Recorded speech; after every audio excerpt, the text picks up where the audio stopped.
Hello everyone, welcome back to the War Room. This is going to be a quick review of the game, The U.S. Civil War by Mark Simonitch. It is the third printing of the second edition. As you can see, this is a very, very big game on my table.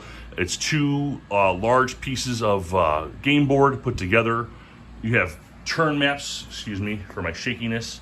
You have turn record tracks that also act as who comes onto the board, who gets taken off. Those of you who don't know the Civil War, there was generals that were fired, that were promoted. This turn track is very easy to read. You have a status track where you keep track of all of your VPs and training and blockades and stuff like that.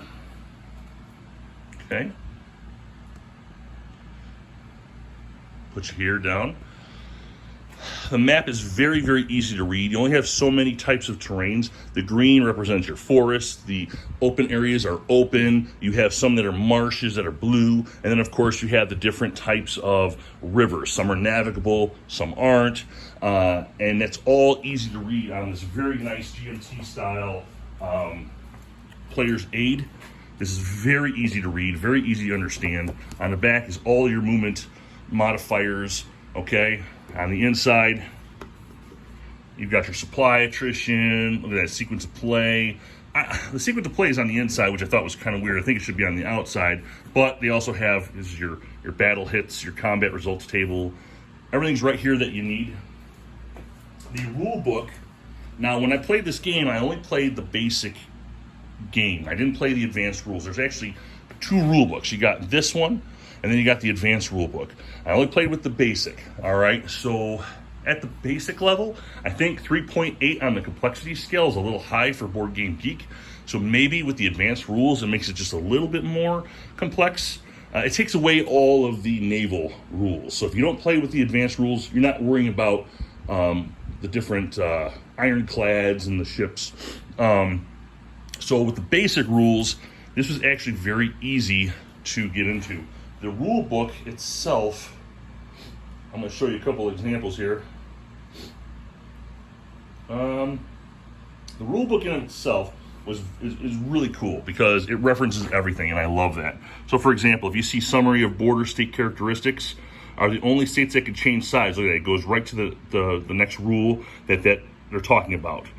You know, are the only states where both players can have militia present. 17.2.2, everything is listed, and this is like this throughout the whole entire book. So literally, if a rule starts talking about other rules, it's referenced immediately. This made it very easy to jump into this game and start playing almost immediately. I am not a believer in reading rule books because I can't retain any of the information, but this particular rule book was very easy to follow because it kept referencing everything. The game play, the weirdest thing about this war game, which is new to me, is you have, I don't know if you can see this. Yeah, okay. I'm trying to not shake you around too much. So you got to roll dice, and there's a difference between your different dice. So, for example, if you roll a 6 and the other guy rolls a 1, that is the difference of the dice, right? And that gives you how many actions in each cycle. So you're going to only get so many cycles per turn, so you got to do 5 actions per cycle, which that's not terrible. I've seen other war games with weirder stuff, but it just basically sets the pace in which you play the game. So, for example, if you come over here, the Union, the Confederates, they roll the dice, and the difference here, exactly what I have, the difference is 5 between the two, and since the Confederates rolled the highest number, they're going to go first, and they get 5 actions. I've seen other war games that do that. I'm not a fan of that method, but then again, everybody's different. You got different cards here. These cards allow you to take different actions. When it's your turn, you play a card for each theater of the war. Trans-Mississippi is literally everything west of the Mississippi. Then you got the west, and then there's a little red line up here that represents the east. And you have one for each of these, even though I don't have one in here. You also have some any. It kind of reminds you of like risk cards. But anyway, you play one, it'll give you like battle modifiers. It'll allow you to do an extra action in that theater and things like that. And then if your armies get really, really big, you can assign them. Right? I haven't assigned any yet, but you can Army of the Tennessee, Army of the Potomac. So yeah, you got options here. Pretty cool.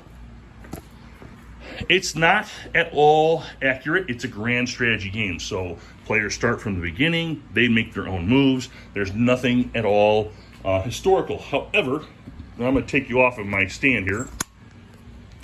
However, what's really cool, let me find one for you. Let's see. Oh, right here. See Sharpsburg?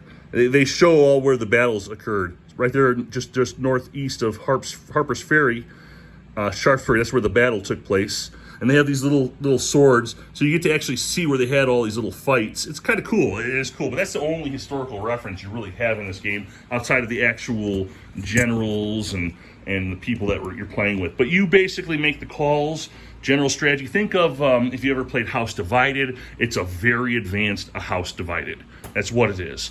But it was really worth playing, and I really enjoyed it, and I can't wait to get my friends involved so we can play this game and get the advanced rules going as well. I can only imagine what the advanced rules would do, because the South have more issues with supply than the North. The North gets lots of supply for everything. The South doesn't.